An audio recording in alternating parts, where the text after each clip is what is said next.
Hey everybody, this is Fran Fraschella, draft expert and basketball junkie. To everybody who's watching, let's get our friends at General Manager Games the subscribers they deserve. Just press that red subscriber button and immerse yourself in sports AI through GM Games content. And on Twitter, it's GM_games. Let's get after it. Let's go.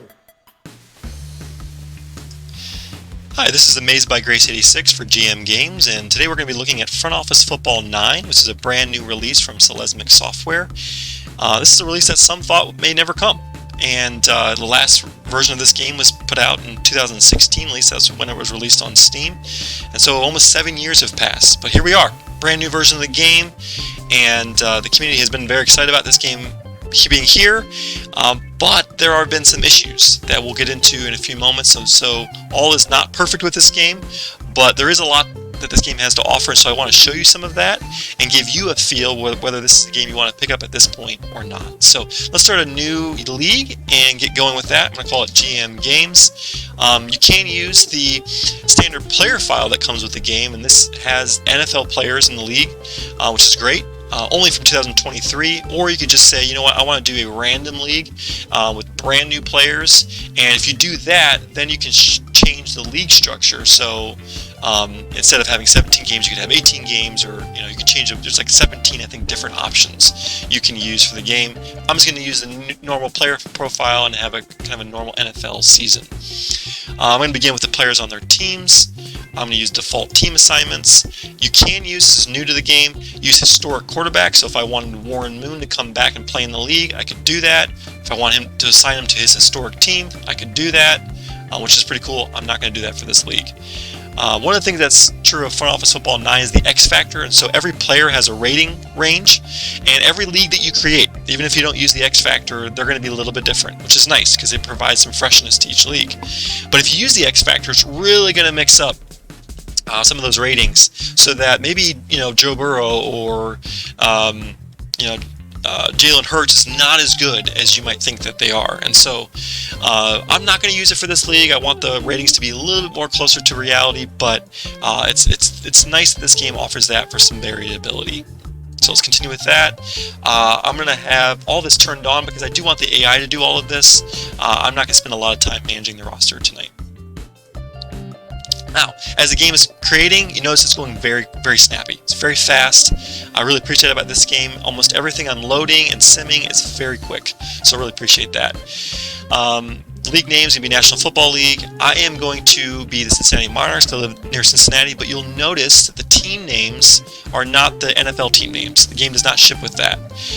Another bummer is that you have to actually go in and change the names in the files. In the previous versions of the game, you could go in, at least in Front Office Football 7, which is the last version I played, you could go in the game and change the team names within the game. But this year, for whatever reason, they're not allowed you to do that yet, and so you have to go into the player, into the game's files and change the names. And so if you want to know more how to do that, you can check out probably the Steam discussion boards would be great, the GM Games Discord, you probably ask about it there and get some help, or the Front Office Football Central forum. Just type that into Google, you'll find that forum. You can be able to find some tips on how to get these team names updated so you don't have the Denver Drovers in your league. But I'm going to keep them for right now and play as Cincinnati Monarchs and begin the preseason. Okay, as you can see very quickly, it loads up, and this is your team overview page. You're going to spend quite a bit of time on this page, but there's a few other screens you'll be on quite a bit more. One of the hallmarks of this game, at least they're touting as a brand new revised UI.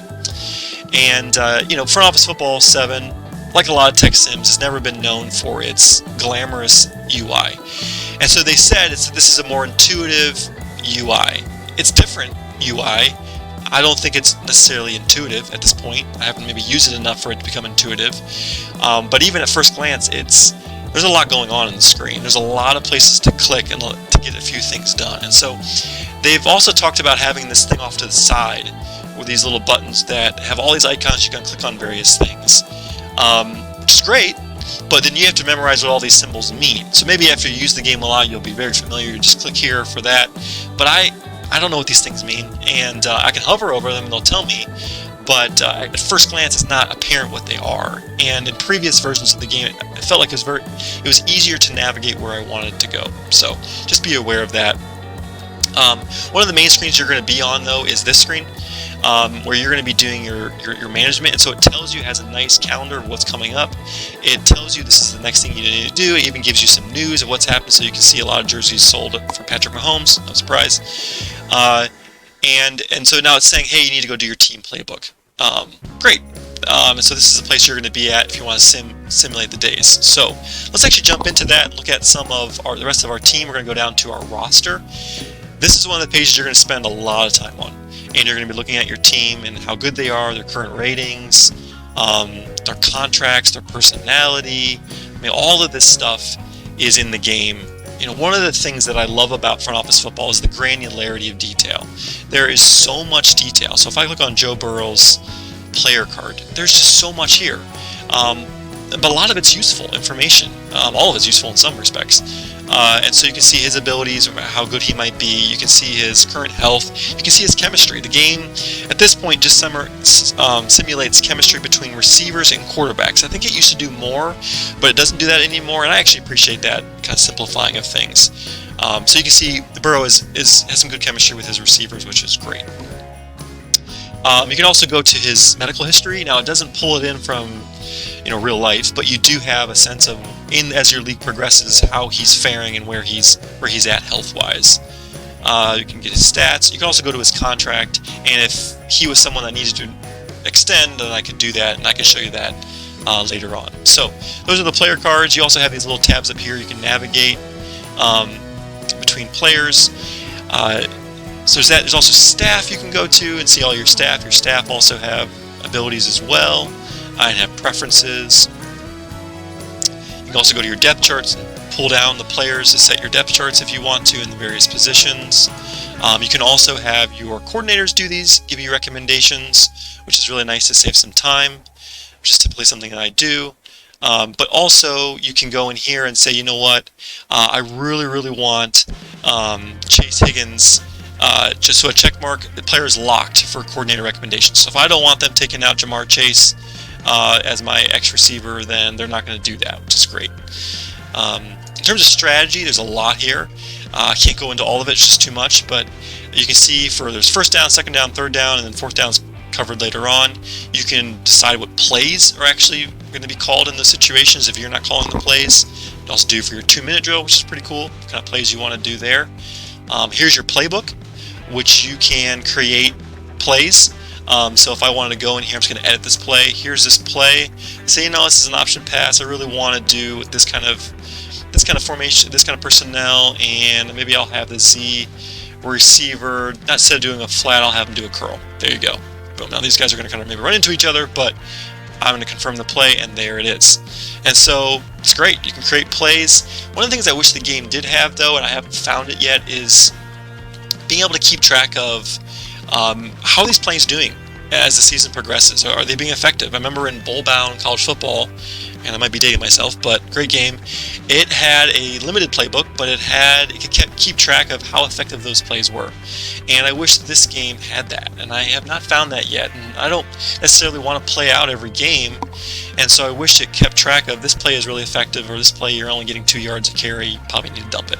So just something to be aware of. On defense, you can go through and see your various alignments, your various coverages, how good your team is in using this coverage. And so I love these tooltips. I appreciate this in the game. I wish they even had more tooltips, but expected percentage, get that to come up again, of coverage within the defensive game plan. You can see that there, and all of that. You can also analyze your team based on how effective these players are. You can even sub players out from here if I want to put BJ Hill in there. Also, these pluses and minuses just show you how good they are. So like in cover 2, cover 4, cover 6, having Reader is going to be really effective, but he's less so if we do a cover 0. So just being aware of that can help you make some decisions. You can also determine all the blitzing that I want to do on my team. If I want to have Mike Hilton blitz more or blitz less, it's up to me. Settings is where your fourth down comes in. If I want to be more aggressive, I want to go for it on 4th and 1. If I want to use fake kicks or longer field goals or all of that. And then finally, one aspect of this game that I was looking into recently is just the weight limit. Every player feels a little gamey, but has an ideal weight limit, and so if a player is not at that ideal weight limit, then they might suffer a slight performance bump or decrement. So during the off season, you might want to, or you have the AI, I believe they can do it, deal with the players' weights and getting them up to weight or down from weight or whatever. I do appreciate that simulates if a player is out of shape, then you need to work to get them into shape so they're more effective. That's pretty cool. But there's also a lot of players on your team and a lot of people to keep track of, so just something to be aware of. So that's that. You can also do scouting of your future opponents and all of that. Now, in terms of the league, let me go over some of this before we get into actual game. You get all the standings, all the stats, all that stuff, all the awards. You have an almanac with all of that. One of the things that they don't have for awards, I think these are only awards for like yearly awards. They used to have like weekly awards. I haven't found those. Wish they would bring those back. Those are pretty cool. And one of the things they do have, and I can show you later, is a podcast, so you can see like every week what's happening and hear a little bit about it. But it's not the same as just seeing the awards in one setting. Brand new this year is the weather map. Actually, a rather detailed weather map where you can see. I can zoom in here. Around Cincinnati, it's sunny, which is nice. But if a front's moving through, you can see what's happening. I'm not sure how much I'm going to use this. I mean, it's cool. I'm not sure how I'm going to use this. But I guess it is what it is. It's in the game. There's various metro areas and how popular they are and how much allegiance they give to their team, and that can determine how your finances are doing, and also your kind of fan support map. So obviously you would expect with Cincinnati Monarchs, their support's going to be right here, but surprisingly West Virginia, they've also got some support there as well. So there's a lot there for your overview. Let's go back. Again, you can see which is the UI. There's a lot of clicking, trying to figure out where am I supposed to go next. You're often going to be at the screen. But I'm going to have the game simulate and make sure that the AI is turned on. It's on, which is great.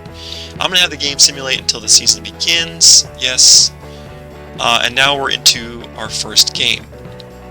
And so in the game, you can see all of these options. It's actually a bigger play calling screen than the game used to have, which is really nice.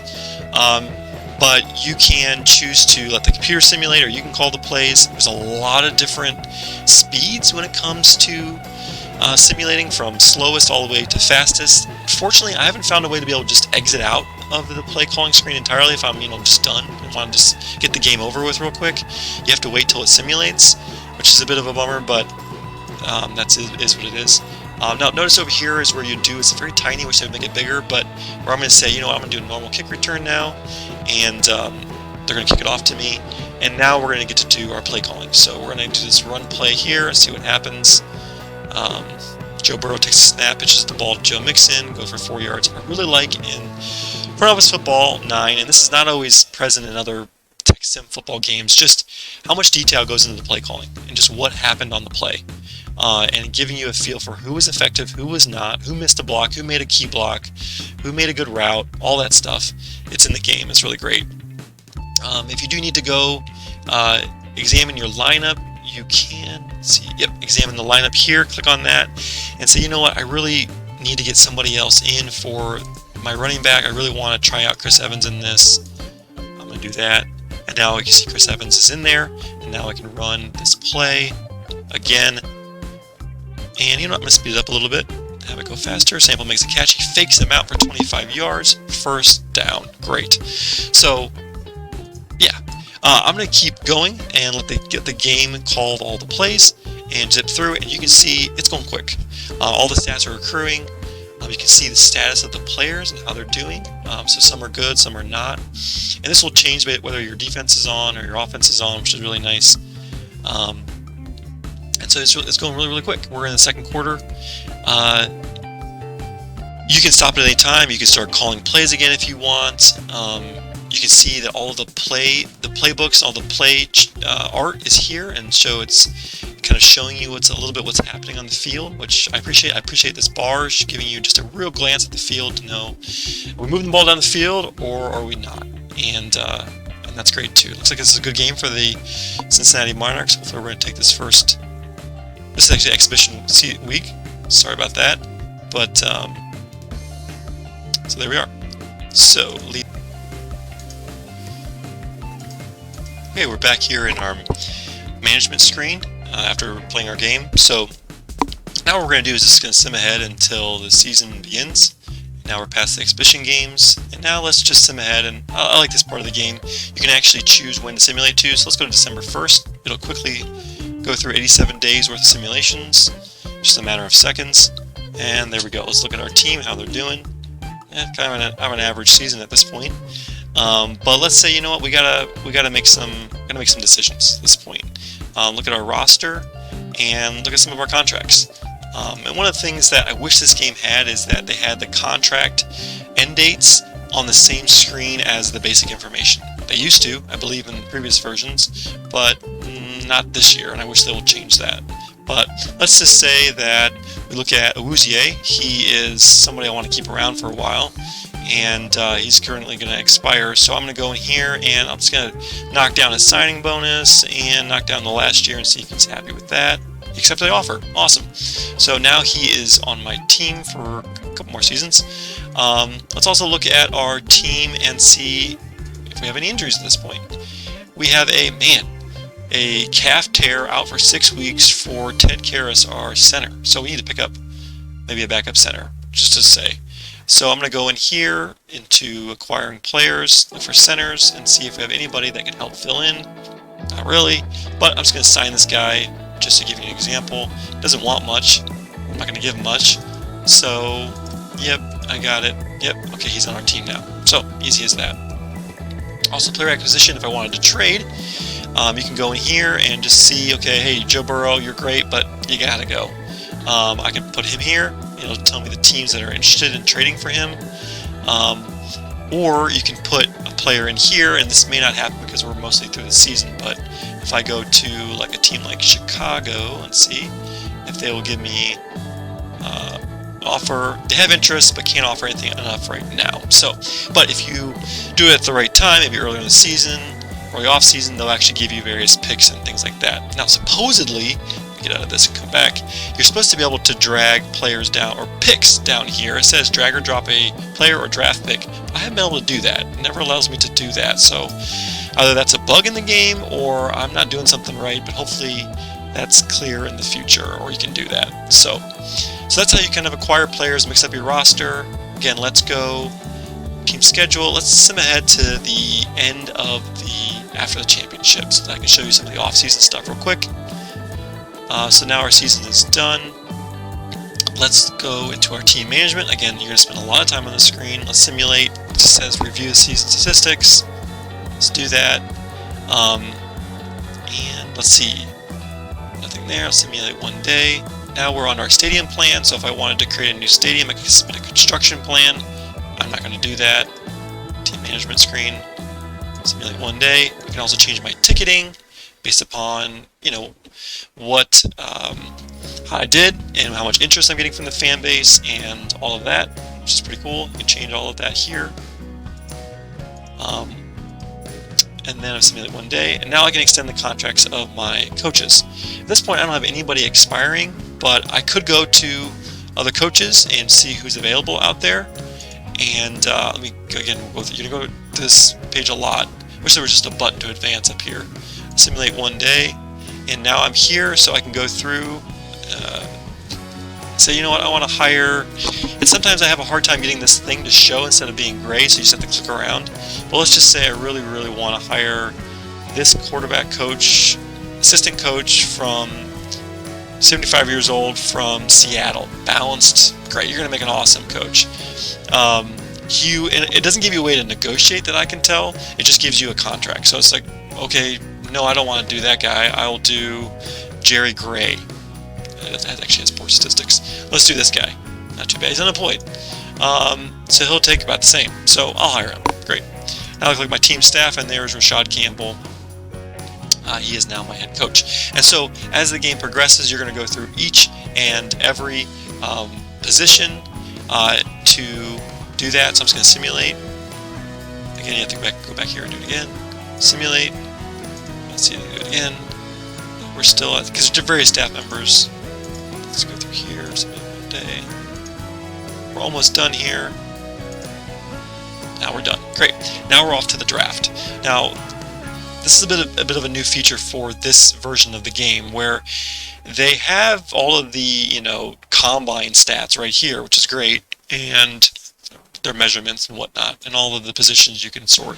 But if you want to see more of like how good are they supposed to be, you have to look inside and hover over each of these things to tell you about, well, this one shows you their abilities, characteristics on the field. This one shows you their injury history, and then also some of their leadership, personality characteristics, and then this final one shows you, again, the combine assessment. So, I mean, that's really nice to have it all there. The problem is it's not easy to sort, and you have to kind of, again, do a lot of hovering, a lot of clicking to get to what you want. So it's just something to be aware of in this stage of the game. I'm going to simulate one bit there. You can also assign franchise players. You can see all of that. I'm not going to do that at this point. Go into free agency. Let me see if I can just simulate ahead until, yeah, this is nice. I'm going to go until the amateur draft round 1. Get there. And so the amateur draft is going to be underway. I can have them do it quickly, which is nice. I'm going to begin the draft. Now I'm at my pick. We are around selection 17. And so it'll tell me, this is where you got to be careful. They're suggesting I do this clock guy, Garland clock guy. Great. But if I'm hovering over this guy, this is the guy I'm going to pick. So you got to just be careful who you're hovering over and what you pick. But who's the best round? So if I hadn't spent time going over this, I'd look through and say, you know what, this guy looks pretty good. Let's say I need a defensive end. Who doesn't? Snay, welcome to my team. And I pick him. And so on and so forth. So I guess I have to go through all to the end of the day. Auto select today. Do all the auto selection, which is great. So you can do as much as little as you like with the draft. It's up to you. So let's sim until wait training plan day playbook. Late free agency. Let's do that. So in free agency, these are the top players. Go through. Nick Bosa is available. Great. So let's simulate one day, and then in here you can go through and find the players that you want. Now, it's not always quickly apparent how to get access to these players and be able to sign a contract. But you think you go in here, you find the contract, and you sign them. So, but again, it's more clicking. I wish it were easier to get to these things. Tyrann Mathieu is also available. I guess that's at the right time to do it, so you're going to have to wait to do that. So, let me go back to my management screen. So at this point, this game has a lot to offer. It's a great sim engine, as always, no doubt about that. It has the various league structures you can do. I appreciate the player profile, roster that's in part of the game, so I can just get up and running an NFL roster. You do have to change the team logos if you want, or team names, but there's ways to do that. But again, the UI is really the thing that's holding me back from wanting to play more at this point. There are some bugs. There are some issues with the game. If you go on the Selesmic's website, they're very open about some of the bugs they're looking into, which is great. I'm sure they're going to address them as they've maintained their games in the past. But at this point, the game needs a little bit of work. The UI needs a lot of work, and hopefully in time, this is going to become another classic. But until then, stay with GM Games, and talk to you later.